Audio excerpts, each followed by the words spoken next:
राधे राधे प्यारे साथियों। Profit and loss हम आप लोगों को पढ़ा रहे थे। प्रॉफिट एंड लॉस के कॉमन क्वेश्चन होने थे, तो आज उन्हीं कॉमन क्वेश्चंस की सीरीज में हम आगे बात करेंगे कुछ क्वेश्चन के जो स्पेशली डिस्काउंट से रिलेटेड होंगे और एसएससी के एग्ज़ाम में पूछे गए होंगे। तो चलिए अपना काम शुरू करते हैं। पहला क्वेश्चन हम उठाते हैं। कोई व्यापारी अपनी वस्तुओं के क्रय मूल्य उनके क्रय मूल्य से 20% अधिक पर अंकित करता है। 20% अधिक पर अंकित करता है, 20% अधिक पर अंकित करता है।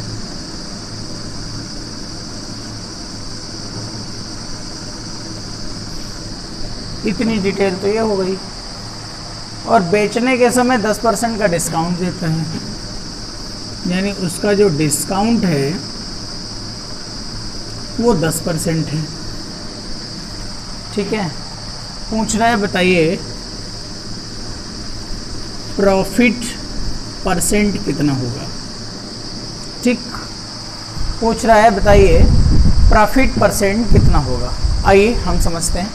अच्छा, अगर ये बताओ, अगर इसका CP 100 रुपीज़ रहा होगा कॉस्ट प्राइस, तो उसने जो इसका MRP सेट किया है वो कितना, 20% मोर यानी 120।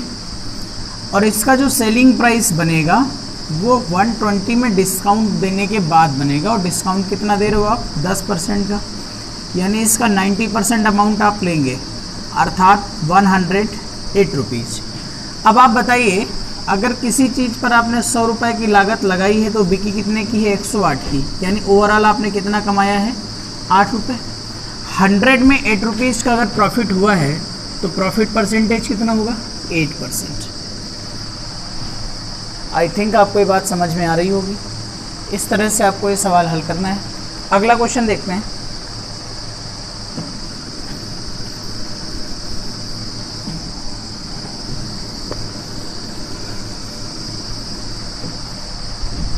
एक दुकानदार किसी कमीज को 7% बट्टे पर देता है। कमीज 7% डिस्काउंट पर दी जाती है,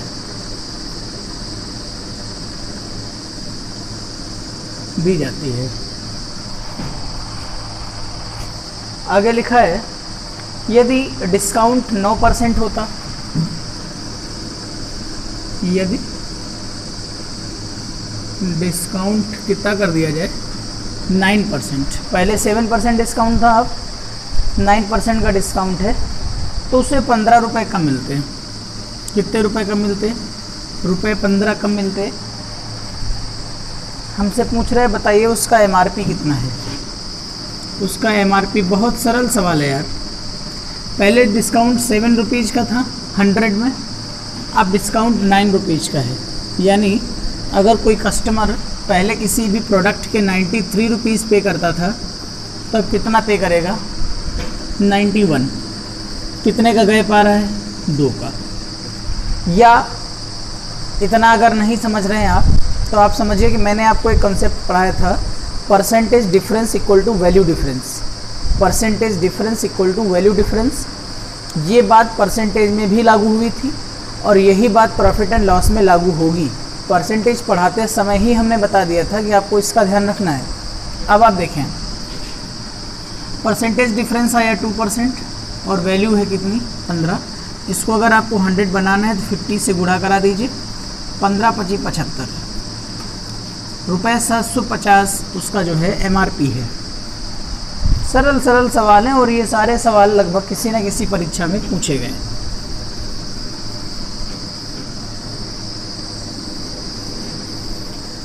अगला क्वेश्चन है अपने पास। किसी निर्माता ने एक वस्तु का अंकित मूल्य ₹50 निर्धारित किया। अंकित मूल्य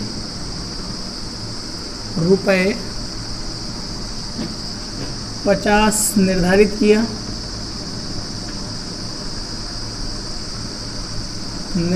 किया।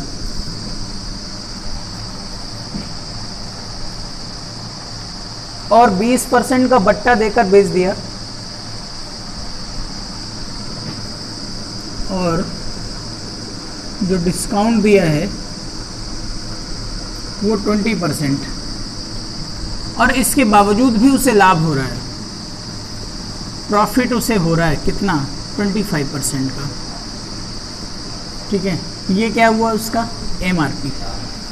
अच्छा, अब आप एक बात बताइए, हमने आपको सारी बातें सिखाई हैं कि डिस्काउंट हमेशा किस पर मिलता है, प्रॉफिट जनरली किस पर कैलकुलेट होता है, प्रॉफिट परसेंट तो अलग हो सकता है, लेकिन प्रॉफिट तो हमेशा कॉस्ट प्राइस से ही कैलकुलेट होगा कि आपने 100 रुपये की चीज़ बेच दी, 150 रुपये की बिकी तो 50 रुपये आपको बच गए।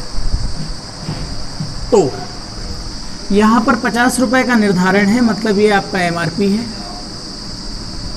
ठीक है, और प्रॉफिट आपका कितना है, 25%। ये हमेशा किस पे मिलता है, CP पे मिलता है, यानी CP का 125% जो रहा होगा वो MRP के किसके बराबर रहा होगा, 80% पे। नीचे 100 लिखने की कोई ज़रूरत नहीं है। अब आप इसको सॉल्व कर लीजिए तो होपली ये आपका कटेगा 5 से 25 पंचे 125, 16 पंचे 80, यानी उसका MRP, अगर MRP रेशियो कास्ट प्राइस, अगर MRP उसका 25 रुपये है तो कॉस्ट प्राइस कितना है, 16 रुपये। अब यहाँ पे क्या लिखा हुआ है, 50%, यानी 25 बराबर 50 का है, तो 1 बराबर कितने का होगा, 2 का, तो 16 बराबर कितने का होगा, 32 का। यानी उस किताब का जो कास्ट प्राइस है या जो भी वो चीज़ है उसका कास्ट प्राइस है 32 रुपये। बात समझ में आ रही कि नहीं आ रही? ध्यान से वीडियो को देखते जाइए, ज़रूर समझ में आएगा। आगे बढ़ेंगे।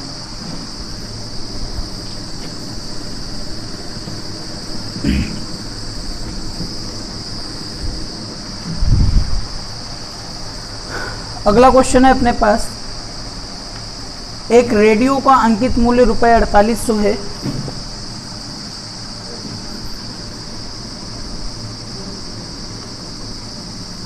रेडियो का अंकित मूल्य ₹4800 है।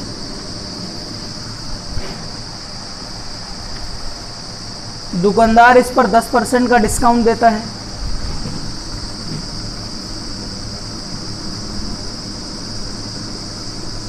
डिस्काउंट 10% का देता है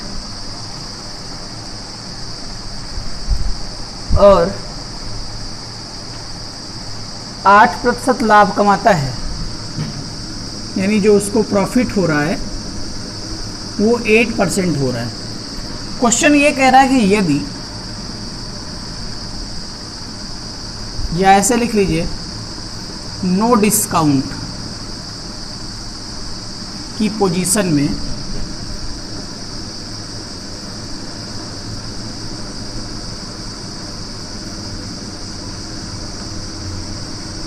प्रॉफिट परसेंटेज क्या होगा, ऑब्वियसली बढ़ जाएगा। क्यों? क्योंकि जिस चीज़ को आप 100 रुपये पहले लिखे थे उसमें 10% छूट दे करके 90 की बेच रहे हो और तब आपको 8% बच रहा है, लेकिन बाद में आप कह रहे हो कि नो डिस्काउंट, इसका मतलब 100 लिखा है तो 100 ही दो, तो ज़्यादा तो प्रॉफिट होगा ना। तो आप देखिए इसका MRP दिया है, आप ऐसे ही पढ़ा रहने दीजिए इसको। अभी हमने आपको बताया कि डिस्काउंट हमेशा किस पर मिलता है, MRP पर, यानी आप ये कह सकते हैं कि MRP का कितना हमको मिला होगा या कितने के बिका होगा, MRP का कितना परसेंट, 90%, और CP का 108%,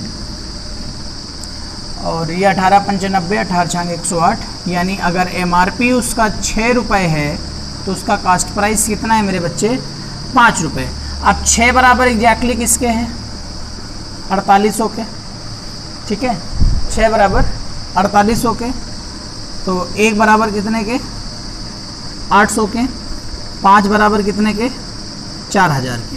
4000 की चीज़ को डायरेक्टली 4800 में बिना कोई छूट दिए हुए कितना बचा बच्चे, 800 आउट ऑफ 4000 मल्टीप्लाइड बाई 100, ये जीरो फिनिश, ये फिनिश, आपका आंसर होगा 20%। होपली आपको ये बात समझ में आ गई होगी। मैं आपको इसका और एक प्यारा सा तरीका बता सकता हूँ, इसको भी करने की कोई ज़रूरत नहीं थी, अगर ये ना दिया होता तो भी कोई आवश्यकता नहीं थी। सवाल को और ढंग से समझिए। आपने देखा कि जब MRP 6 का है तो कास्ट प्राइस 5 का होगा, यानी जो भी वैल्यूज आएंगी वो इसके गुणक में आएंगी। तो डायरेक्ट आप यही मान लीजिए ना कि MRP 6 रुपये और कास्ट प्राइस 5 रुपये, कितना बचा 1 रुपये आउट ऑफ 5, आंसर होगा 20%। समझ में आ रहा होगा, ऐसी उम्मीद तो है।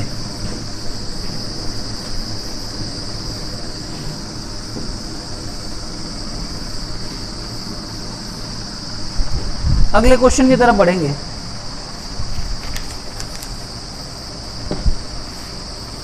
अगला क्वेश्चन भी अच्छा है, SSC 2007 में पूछा गया। किसी वस्तु का MRP 900 है, वस्तु का MRP 900 है, इस पर 8% और 8% के दो कंसीक्वेंट डिस्काउंट हैं। कंसीक्वेंट डिस्काउंट यानी दो लगातार, आपको पीछे मैं समझा चुका हूँ।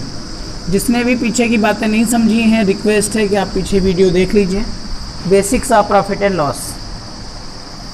लिखा हुआ है कि यदि इन दो क्रमवार बट्टों के स्थान पर 16% का एकमात्र बट्टा दे तो उसे कितना लाभ अथवा हानि होगी। सिंगल डिस्काउंट अगर वो डायरेक्ट दे दे 16%, तो पूछ रहा है प्रॉफिट और लॉस कितना होगा। ऑप्शन हम आपके सामने जरूर रखेंगे। लिखा हुआ है 4.76 रुपये लाभ, 76 रुपये लाभ। फिर लिखा हुआ है रुपये 5.76 हानि, 5.76 लॉस। फिर लिखा है 4.76 लॉस और फिर लिखा है 5.76 प्रॉफिट। देख लें एक बार, हाँ ये लिखा है। ऑप्शन ऊपर नीचे हो गए बस, और कोई फ़र्क नहीं है, थोड़ा रहने दीजिए। अब आप समझिए, पीछे की वीडियोस में हम आपको बता रहे थे कि 10% और 10% के दो कंसीक्वेंट डिस्काउंट अगर आपको दिए जाएं, फिर आपसे कहा जाए डायरेक्ट 1% का डिस्काउंट ले लीजिए, तो आप किसे लेना पसंद करेंगे?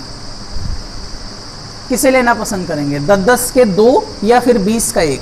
तो आप कहेंगे सर हम 20 का एक लेना पसंद करेंगे। क्यों? क्योंकि 10-10 के दो में जो हमें डिस्काउंट मिलेगा वो एक्चुअली 19% ही तो मिलेगा, 19% ही तो मिलेगा। 100 रुपये की चीज़ 10 रुपये की, फिर 90 रुपये की मिलेगी, फिर 90 में 90 यानी 19 रुपये छूट मिली। और डायरेक्ट अगर हमने आपको 20% का डिस्काउंट दे दिया मेरे बच्चे, तो कितने रुपए की मिली? 80 रुपये की, यानी 1 रुपये आपने और बचाया। तो आपके लिए कौन बेहतर है? आप ग्राहक हैं, आप कस्टमर हैं, आपके लिए बेहतर है एक सिंगल डिस्काउंट। जब बात ऐसी हो कि चाहे 8-8 के दो ले लो, चाहे 16 का एक ले लो, तो आप कहेंगे सर हमें 16 का एक चाहिए। लेकिन अगर आप दुकानदार हैं तो आप क्या प्रेफर करेंगे? कौन सा देना प्रेफर करेंगे? कंसीक्वेंट डिस्काउंट देना प्रेफर करेंगे या फिर सिंगल डिस्काउंट देना प्रेफर करेंगे? तो आप कहेंगे सर अगर हम दुकानदार हैं तो हम चाहेंगे कि कस्टमर कंसीक्वेंट डिस्काउंट में लेकर के जाए। यानी अगर दुकानदार 8-8% के दो कंसीक्वेंट डिस्काउंट ना दे करके डायरेक्टली एक 16% का डिस्काउंट देगा तो दुकानदार को लॉस होगा, दुकानदार को लॉस होगा। अब देखो इस सवाल को सबसे सरल वे में आप कैसे लगाएंगे। दूसरी चीज़, प्रॉफिट का सारा सेंस आप खत्म करिए, कोई मतलब नहीं है प्रॉफिट का। प्रॉफिट तो होना ही नहीं है, तो प्रॉफिट वाले ऑप्शन तो खत्म हो जाएंगे, बचेगा कौन? लॉस। ठीक है, अब आप सोचिए यार कि ये 16% है और ये 8-8 के दो हैं, अगर इसमें ml लगाएंगे तो 8 + 8 - 8 × 8/100 यानी 6.4% आएगा। इतना ही उसे कम मिलेगा, इतना ही उसे लॉस होगा।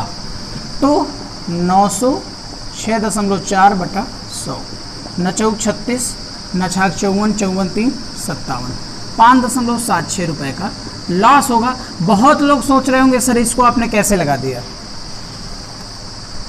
तो मेरे बच्चे आप ये ध्यान दीजिए कि 8% और 8% के इक्विवेलेंट डिस्काउंट निकालना हमने आपको सिखाया था। इक्विवेलेंट डिस्काउंट होगा 8 + 8 माइनस 8 गुणा 8 बटा 100, यह आएगा 16 माइनस 6.4। काटिए ना। अब डायरेक्ट डिस्काउंट कितना है बच्चे? 16%। ये 16 माइनस 6.4 है, ये 16 है। दोनों का अंतर या कम कौन है? ये वाला कितना कम है? -6.4, यानी यही लॉस होगा। इसीलिए हमने इसमें डायरेक्ट -6.4% कैलकुलेट कर दिया, क्योंकि ये वाला जोड़ तो 16 से कट ही रहा था घटाने पर। समझ आ गई बात? आगे बढ़ेंगे।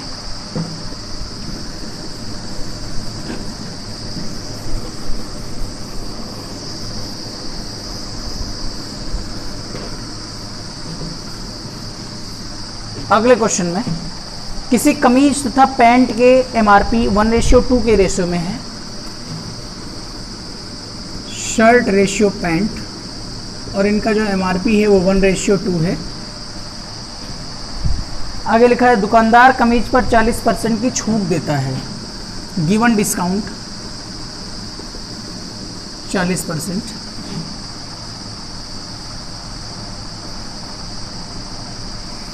दोनों पर मिलाकर टोटल डिस्काउंट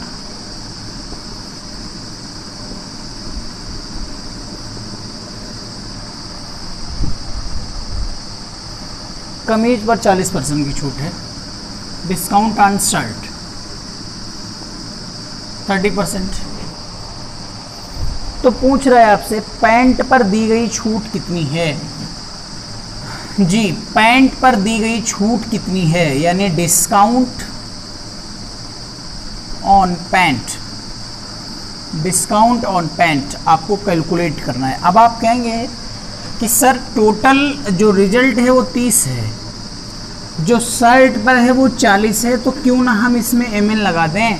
हम कहेंगे सर आप mn कैसे लगाएंगे, क्योंकि दोनों के एमआरपी अलग अलग हैं, दोनों के एमआरपी अलग अलग हैं।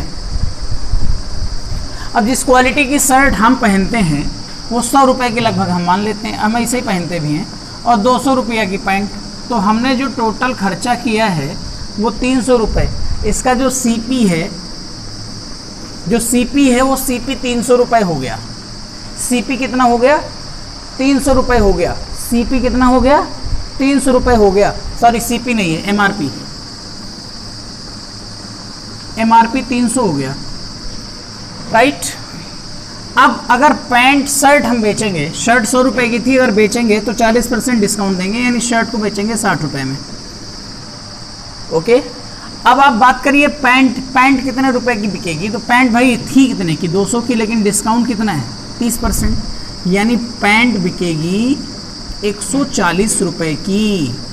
पैंट बिकेगी 140 रुपये की, शर्ट बिकेगा 60 रुपये का, और हम कपड़े घर में खरीद के लाएंगे रुपए 200 के, दोस्त की शादी में जाने के लिए 200 रुपये के हम कपड़े लाएंगे, जबकि उसका एमआरपी कितना था? 300 था। सॉरी, टोटल डिस्काउंट 30% था। अच्छा, टोटल डिस्काउंट 30% था। अच्छा, टोटल डिस्काउंट 30% था, इसका मतलब ये नहीं है, इसका मतलब ये है कि 300 का टोटल आइटम बन रहा था और 30% डिस्काउंट यानी 70, यानी 210 रुपये में पूरी वस्तुएं मिल जाएंगी। इस 210 रुपये में शर्ट कितने रुपए की मिली थी? 60 रुपये की। अगर शर्ट 60 रुपये की मिली थी तो पैंट कितने की मिली थी? 150 की। पैंट का एमआरपी कितना था? 200 था। छूट कितने की मिली? 50 की। कितने में? Out of 200 multiplied by 100, cancel, और discount on pant will be 25%। Discount on pant will be 25%। ठीक है, तो इस तरह से लगभग मुझे लगता है कि आप जो है एक्सरसाइज पूरी हल कर लेंगे। आपको कहीं अगर कोई समस्या आ जाए प्री के सवालों में, छोटे छोटे सवालों में, तो आप हमको ज़रूर बताइएगा कमेंट के माध्यम से। आज का वीडियो हम यहीं तक बंद कर रहे हैं। और एक बात, असुविधा के लिए खेद है कि थोड़ी हवा चल रही होगी तो आवाज़ आ रही होगी वीडियो में, इसलिए चूँकि यहाँ फिर वीडियो अच्छा बन नहीं पाता है। तो आप अच्छे से देखिए, समझिए, फिर हम भी एक्सरसाइज में अगले दिन बात करेंगे। तब तक के लिए इसे आप पढ़ते रहिए। बहुत बहुत धन्यवाद।